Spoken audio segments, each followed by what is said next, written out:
नमस्कार सभी को। एमसीसी स्टडी पॉइंट में आप सभी का स्वागत है। जैसा कि हम कहे थे कि मुगल साम्राज्य में मुगल वंश में हम पार्ट वाइज एक एक शासक का वीडियो लेकर आए हैं। तो आज है पार्ट 2। बाबर के बारे में वीडियो बना दिए थे और आज हम देखेंगे हुमायूं और शेरशाह सूरी के बारे में। ठीक है, हुमायूं से शुरू करते हैं। हुमायूं कब से कब तक रहा? 1530 से 56 तक रहा नहीं था। इसे 15 वर्ष तक घुमक्कर की तरह ज़िंदगी बिताया हुआ था बेचारा। तो हुमायूं पढ़ेंगे। और कार्यकाल कब से कब तक माना जाता है इसका? 1530 से 1556 तक। देखते हैं हुमायूं में। कहता हुमायूं का कार्यकाल कब से कब तक? तो देखिए ही 1530 से 1556 ईस्वी तक। सिंहासन पर कब बैठा? 29 दिसंबर 1530 को। चूँकि उत्तराधिकारी है ही बाबर का, तो बाबर का मृत्यु के बाद सिंहासन पर बैठा कौन? हुमायूं। हुमायूं गद्दी पर कब बैठा? 29 दिसंबर 1530 ईस्वी को आगरा में। और उस समय इसका कितना वर्ष का ही था? तो 23 वर्ष का। हुमायूं जब गद्दी पर बैठा हुआ था उस समय इसका उम्र कितना हो रहा था? 23 वर्ष। ठीक है, आगे देखते हैं। कतपरिया ये सूबेदार था बदस खां का। बदस खां का सूबेदार था जब ये गद्दी पर नहीं बैठा हुआ था। जब इसके पिताश्री बाबर गद्दी पर था तभी कौन थे? कहाँ के सूबेदार थे? बदस खां का। ठीक है, कहते दिन पनाह नामक नगर का स्थापना 1533 में किसने किया था? तो हुमायूं ने किया था। 1533 में दिन पनाह नामक नगर का स्थापना हुमायूं ने किया था। और इसी नगर के पुस्तकालय भवन से गिरकर, सीढ़ी से गिरकर इसका मृत्यु भी 1556 में हो जाता है। ठीक है, हुमायूंनामा की रचना किसने किया था? गोरीबदन बेगम ने। हुमायूंनामा का रचना किसने किया था? गोरीबदन बेगम ने।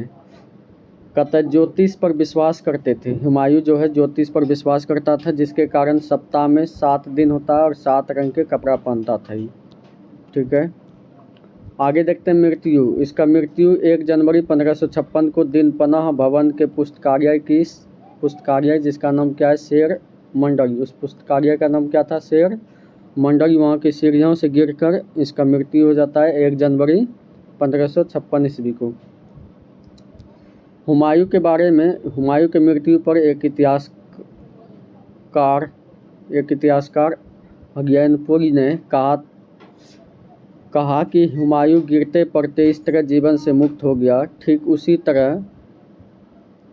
उसी तरह तमाम जिंदगी वह गिरते पड़ते चलता रहा था।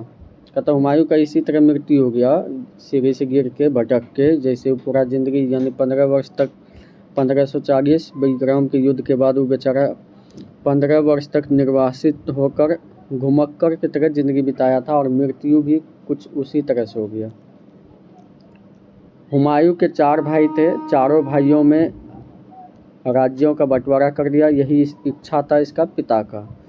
कामरान को काबुल और कंधार दिया था, अस्करी को संभल, हिंदाई को अलीबर और मेवाड़, और एक चचेरा भाई था जिसका नाम क्या था? सुलेमान मिर्जा। इसको क्या दिया? बदस खां, जहाँ का वो खुद सूबेदार था पहले। हुमायूं द्वारा किया गया 4 युद्ध। हुमायूं द्वारा लड़ा गया 4 युद्ध देखते हैं। देवरा का युद्ध 1531 में, चौसा का युद्ध 1539 में, बिलग्राम या इसी को कहते हैं कन्नौज का युद्ध कब? तो 1540 में। और एक अंतिम युद्ध है चौथा, जिसको कहते हैं सरहिंद का युद्ध 1555 में। फिर से देखते हैं, चाहे देवरा का युद्ध हो, चौसा का युद्ध हो या बिलग्राम का युद्ध हो, सब में एक तरफ शेरशाह सूरी और दूसरे तरफ कौन थे? हुमायूं। और हर युद्ध में हुमायूं से शेरशाह सूरी जीतते गया। 1531 में जीता, चौसा का युद्ध भी जीता, बिलग्राम का युद्ध जब जीता तो बिलग्राम के युद्ध जीतने के बाद हुमायूं को 15 वर्षों तक घुमक्कर की तरह जीवन व्यतीत करना पड़ा। और दिल्ली तथा आगरा दोनों जगह पे एक तरह से शेरशाह सूरी का कब्जा हो गया। तो शेरशाह सूरी के बारे में कहा जाता है कि प्रथम बिहारी शासक जिन्होंने दिल्ली की गद्दी पर कब्जा किया था, तो उसमें किसका नाम बताएंगे? शेरशाह सूरी का। आगे देखते हैं सरहिंद का युद्ध। कहता है सरहिंद का युद्ध हुआ था 1555 में हुमायूं और सूर शासक सिकंदर के बीच। चूँकि शेरशाह सूरी का तो मृत्यु हो जाता है 1545 में, तो उसके वंश से थे कौन? तो सिकंदर। तो हुमायूं और सिकंदर के बीच 15 वर्ष बाद 1555 में युद्ध होता है फिर से, और इस बार हुमायूं जीतकर अपना राज सिंहासन 15 वर्ष के बाद फिर से प्राप्त कर लेता है। लेकिन क्या फ़ायदा, 1556 में 1 वर्ष बाद उसका सीढ़ी से गिरकर मृत्यु हो जाता है। और जो युद्ध कब्जा किया था पंजाब के सूरी शासक सिकंदर से गद्दी छीना था।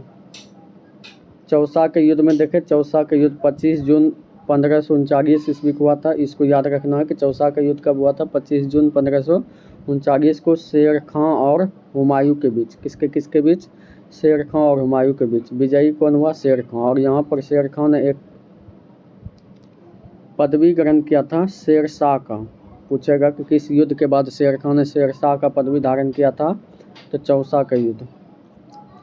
फिर बेलग्राम का युद्ध फिर से देखते हैं। बेलग्राम का युद्ध 17 मई 1540 ईस्वी को हुमायूं और शेर खां के बीच, और इसमें विजयी कौन रहा, तो शेर खां विजयी होता। और इसी युद्ध के बाद आगरा एवं दिल्ली दोनों पर शेर खां का कब्जा हो जाता है। हुमायूं सिंध चला जाता है और 15 वर्षों तक घुमक्कड़ की तरह जिंदगी व्यतीत करता है हुमायूं, ठीक है। और घुमक्कड़ के समय भी जब इसका राजपाट छिना जाता है तो उसी समय इसका निकाह होता है हमीदा बानो बेगम के साथ, यानी हुमायूं की पत्नी अकबर का माता का नाम क्या हो जाएगा, हमीदा बानो बेगम। ये हिंदारी के आध्यात्मिक गुरु थे, उसी के पुत्री के साथ हुमायूं का विवाह होता है, यानी निकाह होता है, ठीक है। 29 अगस्त 1541 ईस्वी को 29 अगस्त 1541 ईस्वी को निर्वासन के समय ही इसका क्या होता है, निकाह होता है। हमीदा से ही अकबर जैसे महान सम्राट का फिर जाके जन्म होता है, ठीक है। तो इस तरह से देखें कि हुमायूं के बारे में हम लोग देख चुके। अब देखते हैं कि हुमायूं के ही शासन के समय 15 वर्षों तक जो सूर्यवंश का शासन रहा उसके बारे में, और उसके बारे में सिर्फ हम लोग यहाँ पे शेरशाह सूरी के बारे में देखेंगे। कहता शेरशाह सूरी 1540 से 45 तक 5 वर्ष तक रहता है, और बेलग्राम का युद्ध में हुमायूं का ही गद्दी छीन के उस पर शासन करना शुरू करता है, सूर्यवंश का स्थापना करके। कौन वंश, सूर्यवंश। उसके बाद इसका बचपन का नाम क्या है, तो फरीद खान। बचपन का नाम फरीद खान। और इसका नाम शेरशाह कैसे पड़ा, तो शेरशाह नाम कहता है कि एक शेर को तलवार के एक ही वार से मारने के कारण इसका नाम क्या पड़ गया था, शेर खान। एक शेर को तलवार के एक ही वार से मार दिया था, तब जाके इसका नाम क्या पड़ा, शेर खां को उपाधि दिया गया। कौन दिया, तो मोहम्मद बहार खां लोहानी, जो बिहार के एक अफगान शासक थे, ठीक है। यहाँ पे मिट गया है। पूछता है कि शेरशाह सूरी किसके समकालीन थे, तो मलिक मोहम्मद जायसी के समय। कब थे, मलिक मोहम्मद जायसी के समकालीन। कलिंजर का किला जीतते समय उक्का नामक आग्नेय शास्त्र चला रहा था शेरशाह सूरी, और आग्नेय शास्त्र दुश्मन की तरफ न जाकर इसी की ओर आके गिरा, जहाँ पर कि बहुत सारा अस्त्र का ढेर था और बहुत बड़ा विस्फोट होता है। उसी में शेरशाह सूरी का मृत्यु हो जाता है 1545 ईस्वी में, ठीक है। कलिंजर का किला जीतने के वक्त हुआ था, तो कलिंजर का शासक कौन थे, कीरत सिंह। कलिंजर का शासक पूछेगा कौन था, कीरत सिंह, ठीक है। इसके बाद देखिए इन्होंने क्या किया, तो बहुत कम किया है। देखते हैं क्या क्या है। तो इसका मकबरा कहाँ है, सासाराम में। शेरशाह सूरी का मकबरा बिहार के रोहतास जिला के सासाराम में है, और बहुत सुंदर दृश्य है क्योंकि झील के बीच में बनाया गया है। इसका उत्तराधिकारी कौन था, इस्लाम शाह। इसने भूमि नापने के लिए 2 पद्धति लाया था, एक सिकंदरी गज और सनडंडी। भूमि नापन की 2 नई प्रणाली, सिकंदरी गज और सनडंडी का प्रचलन पूछेगा किसने किया था, शेरशाह सूरी ने। कबूलियत प्रथा से पूछा हुआ एग्जाम में, ध्यान से सुने क्या कह रहा है। कबूलियत प्रथा एवं पट्टा प्रथा का शुरुआत किस शासक ने किया था, तो शेरशाह सूरी ने। 1541 में क्या किया, पाटलिपुत्र जिसका स्थापना उदयन ने किया था, हर्यक वंश के शासक, उसका नाम बदल के पटना करने वाला शासक कौन है, तो Shershah Suri. Grand trunk road का मरम्मत भी किसने किया था, शेरशाह सूरी ने। डाक प्रथा का शुरुआत किसने किया, शेरशाह सूरी ने। सर्वप्रथम चांदी का रुपया किसने जारी किया था, शेरशाह सूरी ने, जिसको क्या कहा जाता था, अशरफ, ठीक है। इस तरह हम लोग यहाँ पे 2 शासक को देखे, हुमायूं और उसके ही शासन के अंदर ज़बरदस्ती शासन करने वाला शेरशाह सूरी के बारे में। इसी तरह आगे देखेंगे पार्ट 3, पार्ट 4 करके हम हुमायूं, अकबर यानी जो शासक है इसमें औरंगजेब तक का वीडियो हम बना देंगे। जय हिंद, जय भारत।